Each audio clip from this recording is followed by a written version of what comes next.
Lantai terlarang. Di rumah sakit itu dibangun beberapa lantai untuk perawatan dan sebagian lagi dibangun untuk ruangan isolasi. Tapi lantai ini dibangun untuk mengurung. Dan sekarang, yang dikurung mulai mengingat apa yang telah dilakukannya terhadap mereka di masa kelam itu. Lantai 6 tidak pernah benar-benar terbuka untuk umum. Tidak ada lift yang berhenti di sana, dan tangga menuju ke atas selalu terkunci.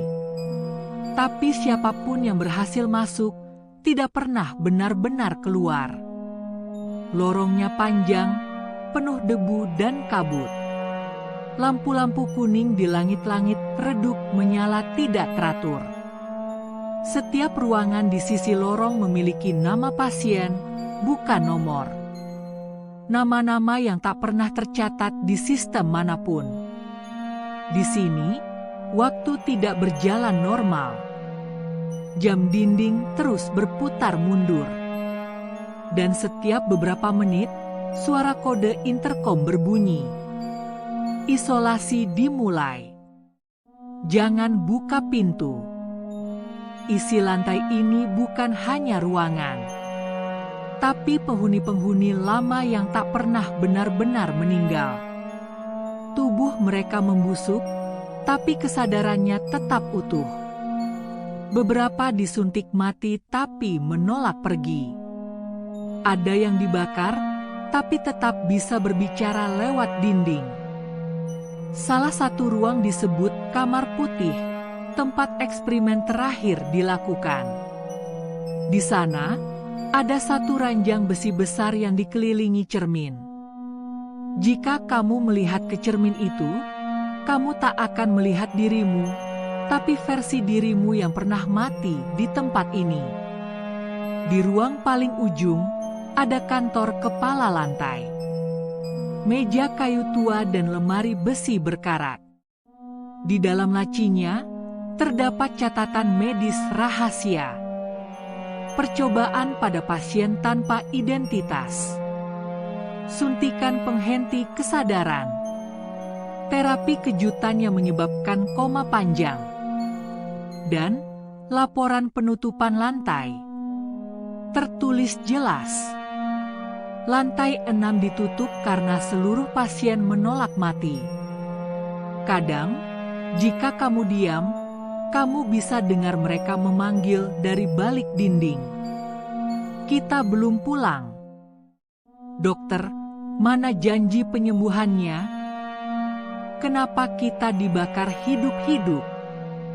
Beberapa suara terdengar dekat, sangat dekat, seolah hanya terpisah dinding setipis kulit manusia. Dan jika kamu menyentuh temboknya, kamu akan merasa denyut nadi. Dinding itu hidup. Siapapun yang masuk ke lantai 6 akan selalu mencoba keluar lewat lift. Tapi lift di lantai ini tidak pernah turun. Tombolnya hanya ada satu, kembali. Tapi tidak ada yang tahu, kembali kemana. Beberapa orang melaporkan melihat pintu lift terbuka ke lorong masa lalu, tahun 1972, malam kebakaran besar itu. Jika kamu masuk ke dalamnya, kamu akan melihat pasien-pasien berjalan terbakar, tapi masih bicara. Dan di antara mereka, ada kamu sendiri. Menatap keluar. Memanggil. Tersenyum. Lantai 6 bukan tempat, tapi hukuman. Dan hukuman ini tidak selesai sampai yang terakhir dari mereka digantikan. Dan kalau kamu bermimpi melihat lorong kosong dengan pintu-pintu tertutup, jangan dibuka. Karena bisa jadi itu lantai 6 yang sedang mencarimu. Seorang pembersih. Dia tidak punya gelar. Tidak ada ID dokter. Hanya seragam biru, kereta pel dan tangan kasar. Tapi dialah satu-satunya yang pernah masuk lantai 6 dan keluar hidup-hidup. Namanya Pak Darno. Umurnya 62. Sudah bekerja di rumah sakit itu sejak tahun 1984. Setiap malam, ia membersihkan lantai demi lantai, dari IGD, kamar mayat, sampai ruang isolasi. Tapi malam itu berbeda. Jam menunjukkan pukul 2 pagi. Jadwalnya hanya sampai lantai 5, tapi lift berhenti sendiri di lantai 6. Lampu indikator lift menyala, seperti menyuruh, "Masuklah." Pak Darno ragu. Tapi setelah 39 tahun kerja, dia tahu, kadang tempat-tempat yang dilarang justru menyimpan kebenaran yang orang lain sembunyikan. Ia mendorong kereta pelnya keluar dari lift. Begitu sampai, Pak Darno mencium bau hangus. Bukan seperti asap, tapi seperti daging terbakar yang lama disimpan. Lantainya lengket, tapi anehnya bukan darah. Seperti sesuatu yang pernah hidup dan kini jadi bagian dari lantai itu sendiri. Saat ia mengepel, jejak kakinya tetap ada. Bahkan setelah disiram berkali-kali, pelnya terasa berat.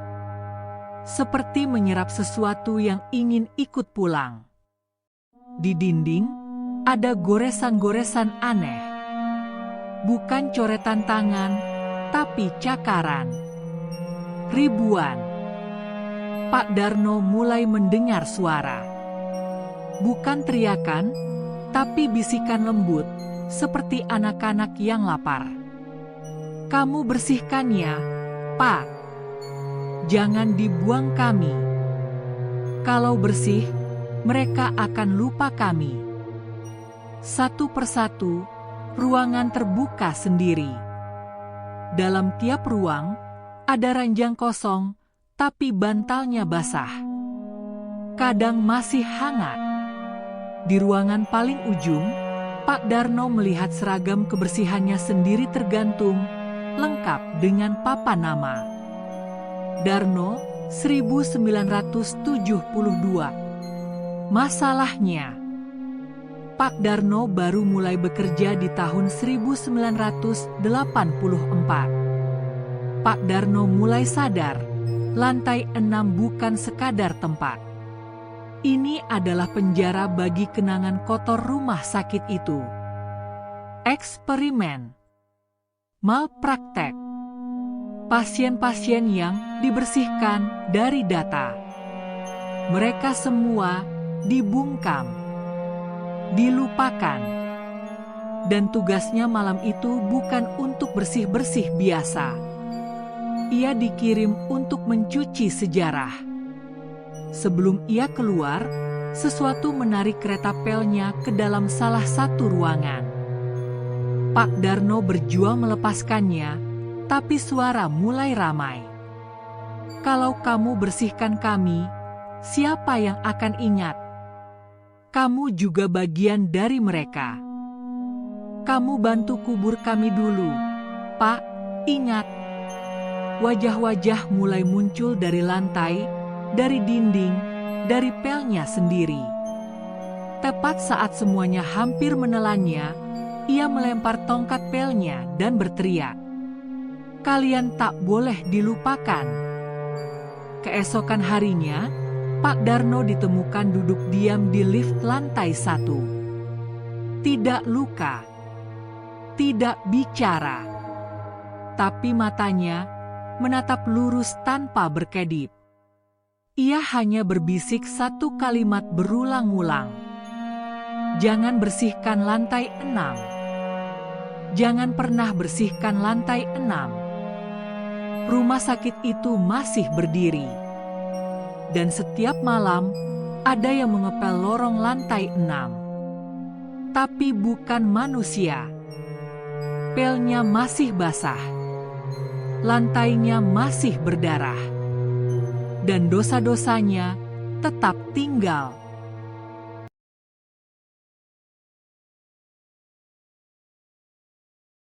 Bayi lantai 6. Semua orang yang masuk lantai 6 ingin keluar.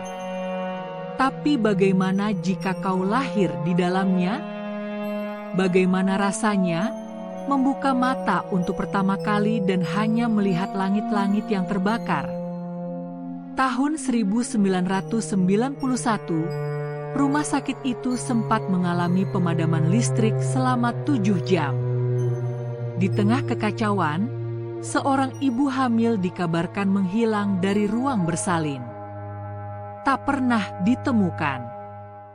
Hanya noda darah dan alat medis berserakan. Tapi seminggu setelah kejadian, di catatan internal perawat ada tulisan tangan. Lahir di lantai 6, jenis kelamin, tidak diketahui, tidak menangis saat lahir, mata terbuka penuh. Dan di bawahnya disobek. Tapi bisa dibaca samar-samar. Anak ini tahu kita. Anak itu, sebut saja bayangan, tumbuh besar di lantai 6. Ia tidak pernah terlihat, tapi keberadaannya terasa. Setiap kali seseorang masuk lantai itu, mereka mengaku mendengar suara kecil. Kamu siapa? Kenapa kalian selalu tinggalkan aku? Ia belajar dari dinding. Dari teriakan, dari catatan bekas, tidak ada mainan, tidak ada kasih sayang, hanya serpihan eksperimen dan cermin-cermin retak. Dan di setiap cermin, ia melihat bayangan yang tidak cocok dengan tubuhnya. Yang paling mengerikan dari bayangan adalah ini. Ia tahu semua yang kau sembunyikan. Semua pasien, dokter, bahkan Aini, Dokter Hadi, Dani, Pak Darno, pernah mendengar suara kecil di kepala mereka saat berada di lantai itu. Aku tahu kamu yang suntik mereka, dokter. Kamu mau menggantikan ibumu kan? Kamu pel yang bersihkan darahku. Bayangan tidak tumbuh secara normal. Ia menyerap rasa bersalah orang lain. Semakin banyak yang datang, semakin kuat ia menjadi. Kini di lantai 6, ada satu ruangan baru yang tak pernah dibuka oleh pihak rumah sakit. Di depan pintunya tertulis, "Ruangan anak." Isinya gelap. Tapi di tengahnya ada ranjang kecil dan boneka rusak tanpa kepala. Kadang, suara nyanyian terdengar dari balik pintu. Main yuk, teman baru. Siapapun yang masuk akan merasa seperti kembali ke masa kecil. Tapi setiap kenangan masa kecil berubah menjadi hal yang seharusnya tidak pernah ada. Boneka jadi berdarah. Ibunya tanpa wajah, dan dirinya sendiri duduk di pojok ruangan menatapnya. Kini bayangan mulai merambat keluar. Ia muncul di ruang CT scan, kadang di ruang rawat inap, kadang di rekaman audio pasien. Ia tidak butuh tubuh karena ia lahir dari kenangan yang dilupakan. Dan konon, jika kau mendengar suara anak kecil tertawa di rumah sakit tengah malam, padahal tak ada pasien anak di daftar, maka kamu telah diperhatikan. Anak yang lahir di lantai 6 tidak butuh dunia. Tapi dunia harus terus ingat bahwa dia ada. Karena satu-satunya hal yang lebih berbahaya dari hantu adalah makhluk yang tak pernah dianggap hidup. Pembongkaran.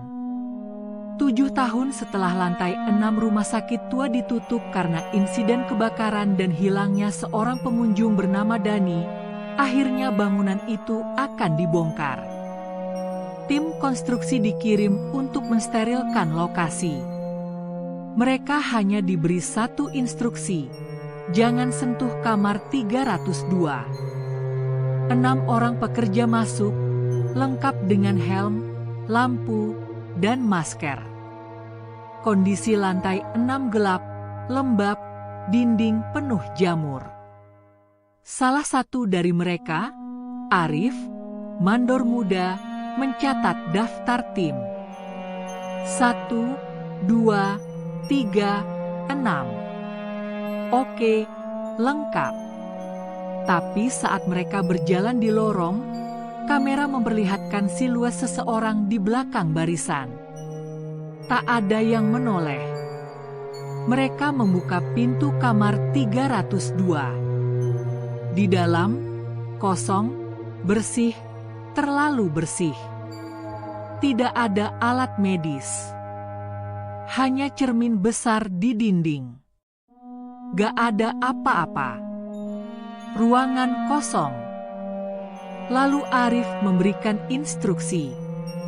Tutup aja, buang-buang waktu. Tapi saat kamera mundur keluar ruangan, satu pekerja, Benny, tidak ikut keluar. Tak ada yang sadar. Setiap kali tim masuk ke kamar berikutnya, satu orang menghilang. Namun tidak ada yang menyadari pengurangan itu. Sampai akhirnya, tinggal satu orang, Arif. Dia masuk ke ruang terakhir dan menemukan semua rekannya berdiri diam di dalam kamar 302. Tapi mereka bukan lagi manusia.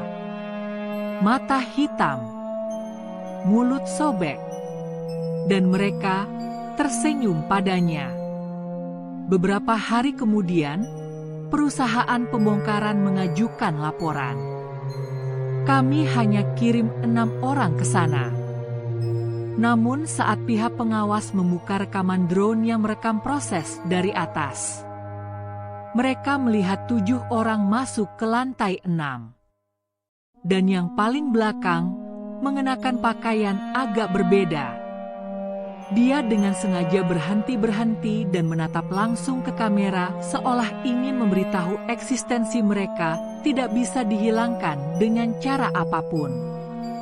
Wajahnya orang itu tidak terlihat jelas, tapi matanya menatap dengan tajam seperti tahu siapa yang sedang menonton. Lalu dia menghilang ke dalam kabut di depan kamar 302. Akhirnya gedung rumah sakit itu dibiarkan kosong, sementara pelayanan dan fasilitasnya dipindahkan ke gedung lain tetapi masih di dalam kota yang sama dengan daerah yang berbeda. Tapi menurut beberapa warga di sekitar gedung itu, saat malam hari, lift tua yang ada dalam gedung itu masih suka menyala sendiri. Dan masih terdengar suara-suara arwah pasien, perawat dan dokter yang masih meninggalkan rasa penasarannya atas masa lalu terutama di lantai 6. Selesai.